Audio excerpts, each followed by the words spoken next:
We have a question answer session now, so we can ask the questions.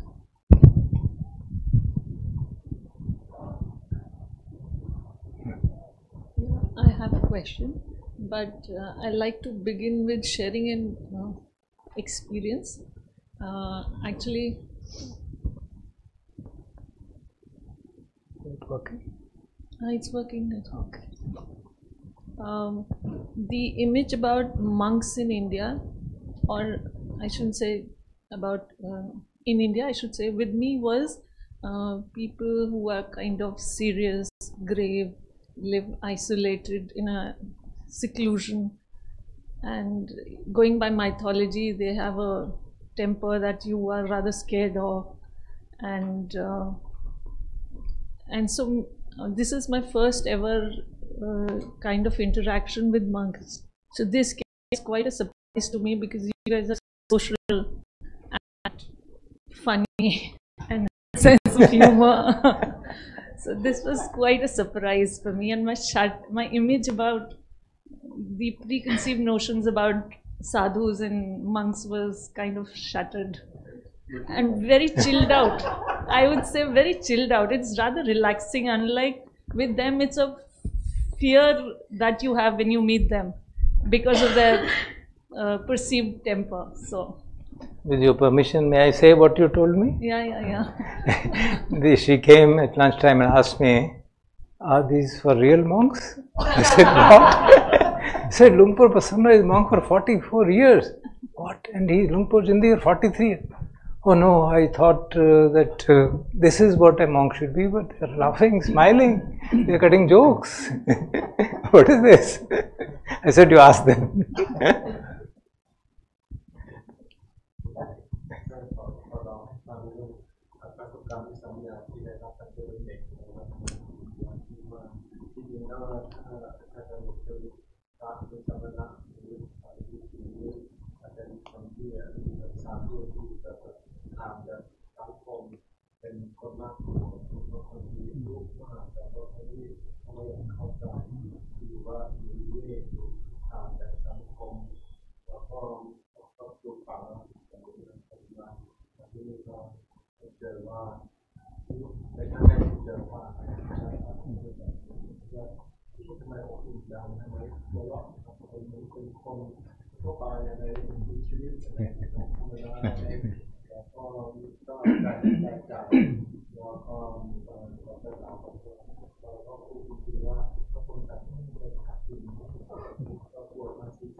He's passing on that, obviously.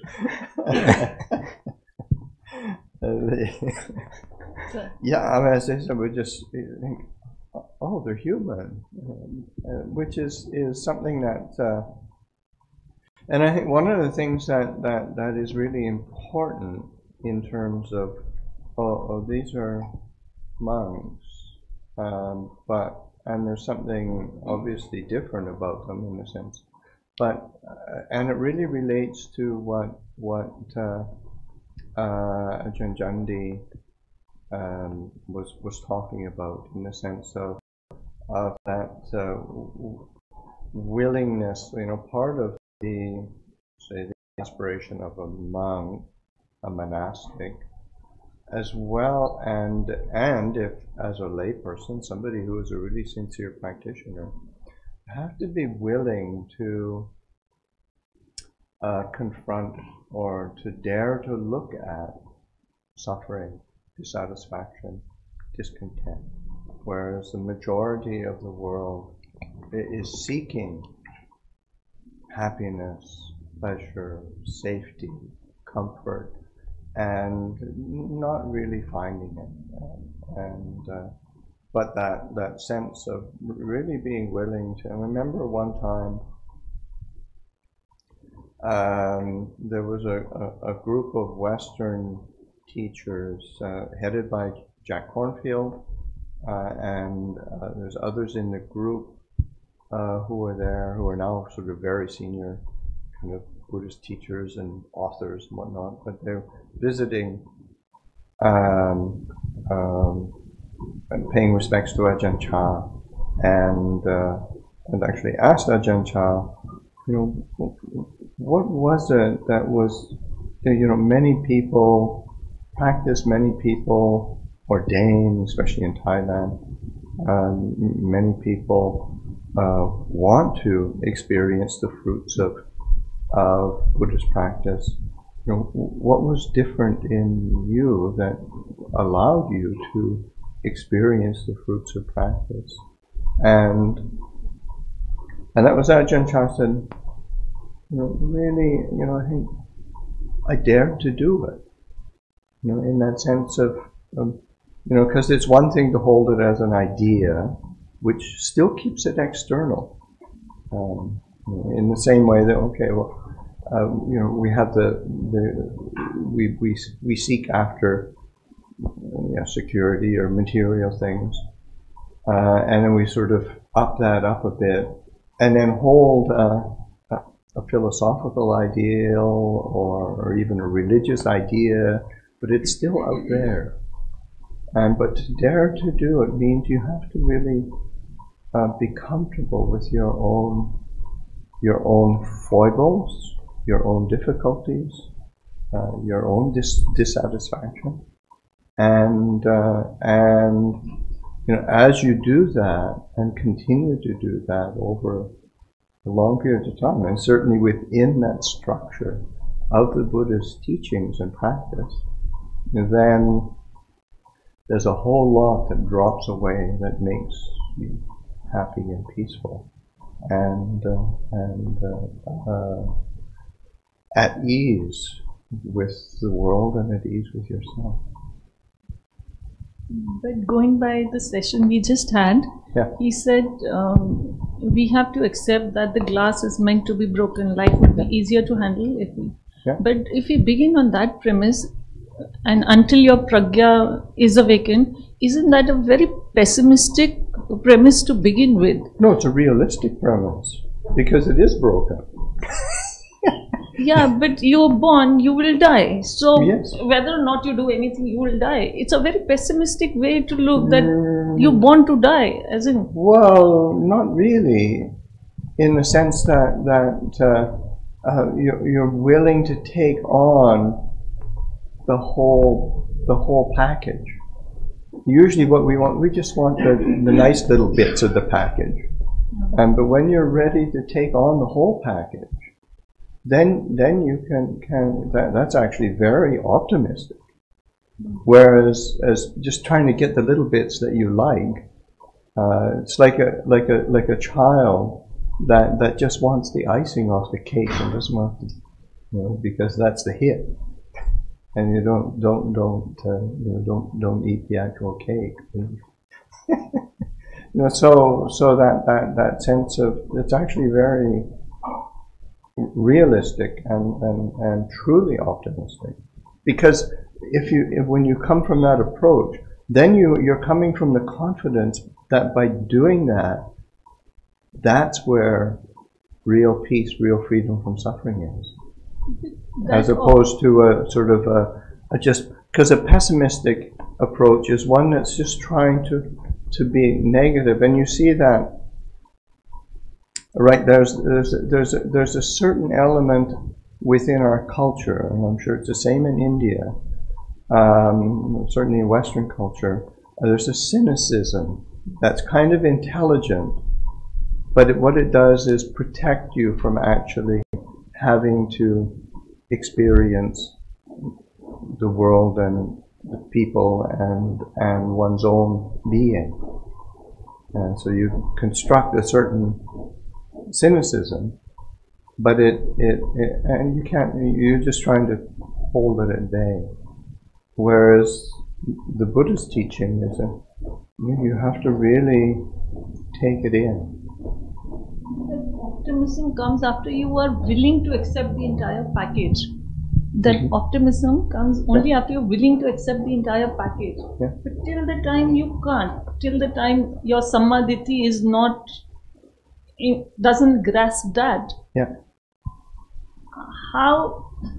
how do you overcome this obstacle of saying it's not pessimistic, it is eventually optimistic? Or you keep looking at suffering because you keep feeling dissatisfied. No. You keep, that's exactly like that's why that clue of dukkha is so important, because it keeps reminding you, yeah, I've got it all figured out, and I've got it all. Everything's in the right place.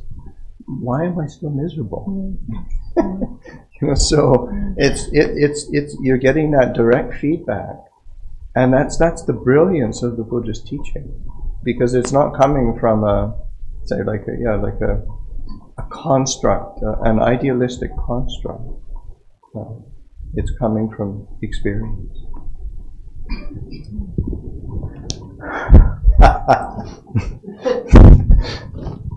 Translated dukkha.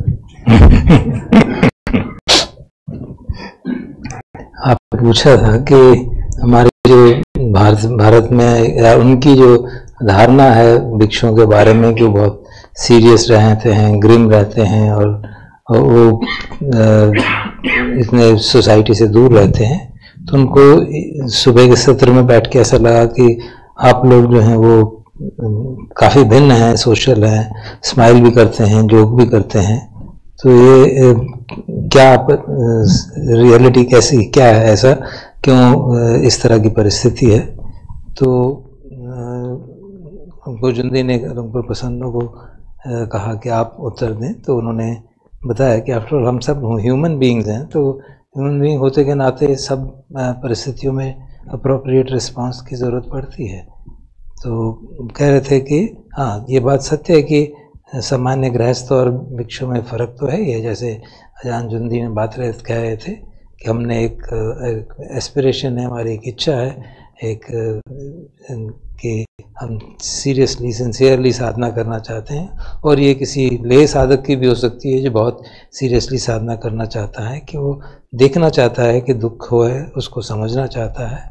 और समाज जबकि अधिकतर लोग सुख की ओर भाग रहे हैं, सुख की तलाश में घूम रहे हैं, ये दुख को समझने की कोशिश करता है।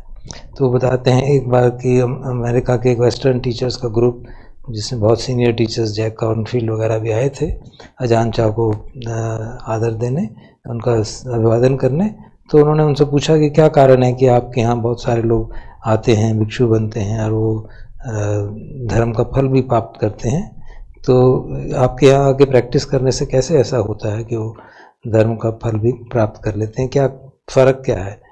तो वो बताते थे कि अजान ने कहा कि मैं ऐसी हिम्मत करता हूँ, I dare to do that, और ये मेरे लिए एक आइडिया नहीं है कि हाँ दुख से मुक्ति होती है, मैंने उसको देखा है और उससे मुक्ति पाई है। तो कोई एक फिलॉसफी या दार्शनिक मान्यता नहीं है जिसमें कि हमने अपनी सुरक्षा पाई है। हम अपने जो हमारी कमज़ोरियाँ हैं, हमारी वीकनेसेस हैं, हम उसको पहचानते हैं, हमको जानते हैं, और जो हमारा भिक्षु संघ है उसका स्ट्रक्चर है कि उसमें हम धीरे धीरे दुख से, उनको जानते जानते दुख के कारणों से मुक्ति पाते रहते हैं। तो इसलिए फिर एक ease, we get a ease, sense of ease, मतलब एक परेशानी से मुक्ति की स्थिति होती है, तो हम हमेशा एक समता की परिस्थिति में रहते हैं। तो उन्होंने फिर प्रति प्रश्न किया कि आप ये जो कहते हैं कि ऐसा क्यों आप इस पर इतना महत्व दिया जाता है, तो लुंगपुर ने कहा कि ये हमको पूरा जो जीवन का पैकेज है वो सारा लेना है, उसका एक छोटे छोटे भाग नहीं लेने, जो प्रिय हैं और जो अप्रिय हैं उनको हम ना देखें। ये एक्चुअली हम देखें तो ये धारणा बहुत ही पॉजिटिव धारणा, एक ऑप्टिमिस्टिक विचार है। ये वरना तो ऐसी बात हो जाएगी जैसा बच्चा एक केक के ऊपर जो आइसिंग है उसको खाना चाहता है क्योंकि बहुत सुंदर लगती है और बाकी केक नहीं खाता। तो इसी हिसाब से हम भी जीवन के हर अनुभव को देखते हैं और उसको सचमुच में उससे निजात पाते हैं। तो एक इसको पेसिमिस्टिक ना कह के केवल रियलिस्टिक ही नहीं, सचमुच में ऑप्टिमिस्टिक है ये, क्योंकि इससे हमको सच्ची शांति और एक फ्रीडम एक का अनुभव होता है।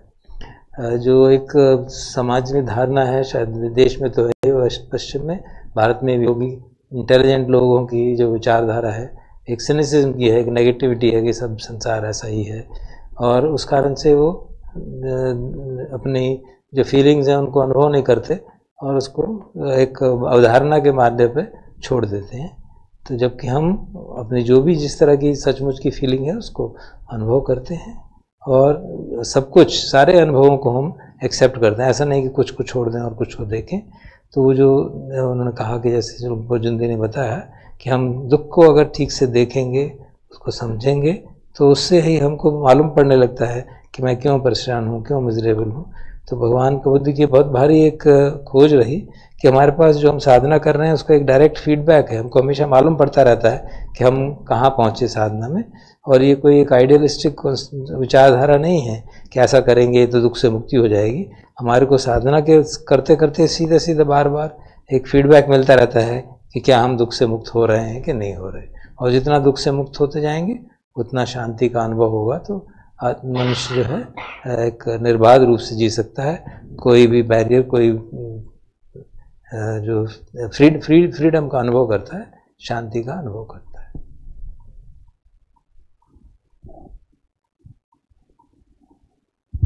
Another question. In the morning you had mentioned that in the Dinjon, in the Zen tradition, they urge you to make mistake after mistake till the time you finally find the right. It's one teacher. One, okay. He said that you should make mistake after mistake till the time you find what you're looking for. But in my experience, when I moved from one tradition and I've been attending this, there's a sense of guilt that I experience. It's almost like cheating on the last tradition that I was doing. It's not a very comfortable feeling. Though in my heart I know that it has served its purpose. It has given me, it's not like that it was redundant, it has given me a lot of understanding, but it's not taking me beyond that. But that sense of guilt, that tinge of guilt refuses to go.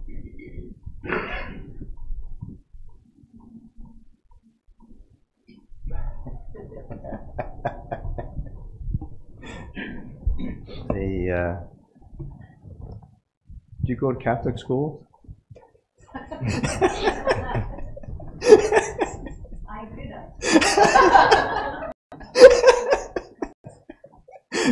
They're great at instilling guilt, right?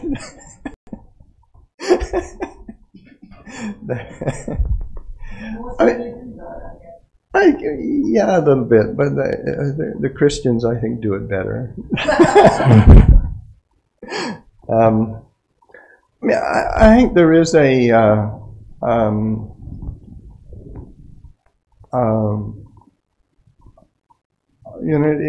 it is important to have a respect for because that's something within say Thai culture, Buddhist tradition, and I'm sure in Indian culture as well, sort of a respect for and gratitude for teachers, for parents, for the things that one has been given, and it's important to honor that, but then it's also important to again using the Buddha's teachings, because in the end, various traditions, you keep coming back. You've got the bedrock of the Buddha's teachings and the Buddha's example, and as I picked as a theme to talk about refuge in Buddha, Dhamma, and Sangha, so that trying to clarify that how do I come back to that sense of having a refuge, and what do I take as a refuge, and how do I rely on the Buddha, the Dhamma, and the Sangha in its in its different forms or in its different expressions, so that one is really honoring the Buddha, and because different traditions, say even within, say, like Thai Theravada, people sort of think, oh, Thai Theravada, as if it's one thing, and it's really not. It's very diverse and even the, say, Thai forest tradition, it's not one thing. But so that in Thailand, it's quite. People you're able to hold those two things together, where you're respectful to the teacher and the tradition, but then you also study and rely on other teachings and other examples, so that one can continue to grow. But it's sort of growing from the basis of this. It's like a fidelity to the Buddha and the Buddha's gift that he gave to all of us as human beings. And then the guilt is our own, because there is some certain, some conflict, but it's also how oftentimes there's so much, and one of the things that Ajahn Jundee was talking about, that attamimana, that self-perception, that's kind of a core of how we get tangled up in guilt, or how we get tangled up in comparison to others, either inferiority or superiority or equal, or all of the permutations that come from that. So then recognizing how we build that sense of self-perception and how we want others to perceive us. Because it gets tangled up and we create dukkha.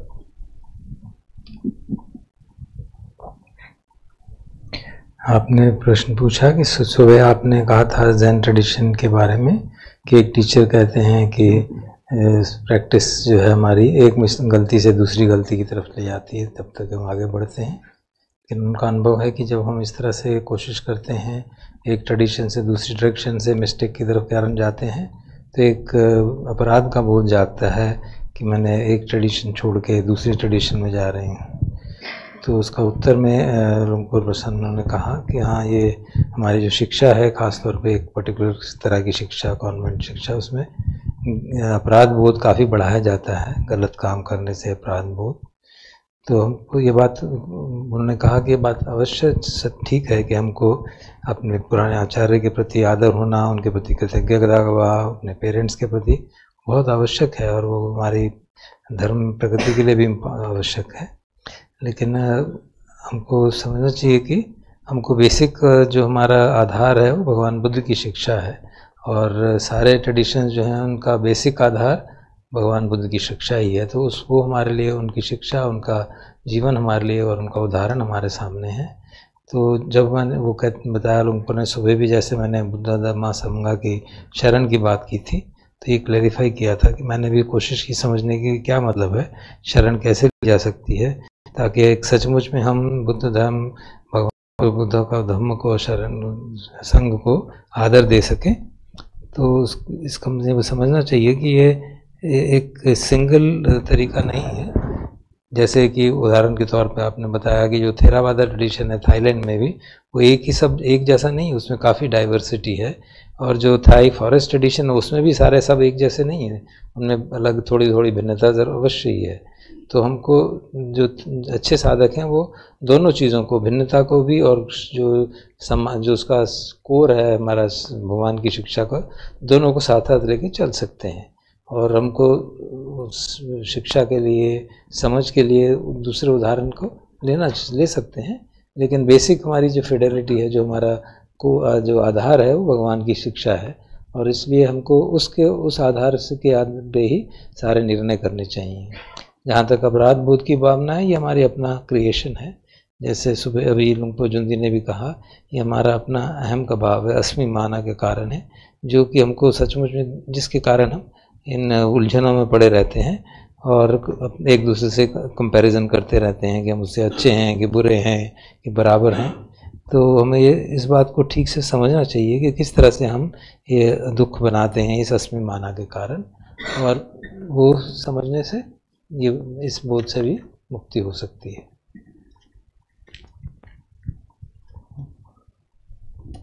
Take the time now to have some sitting quietly, sitting meditation, giving some space of mindfulness, awareness, clarity, digesting some of these ideas.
So we can have a bit of a break,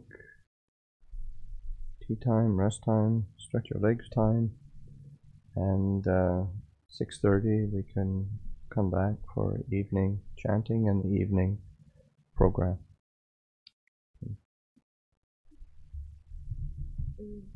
We can pay respects to the crowd together.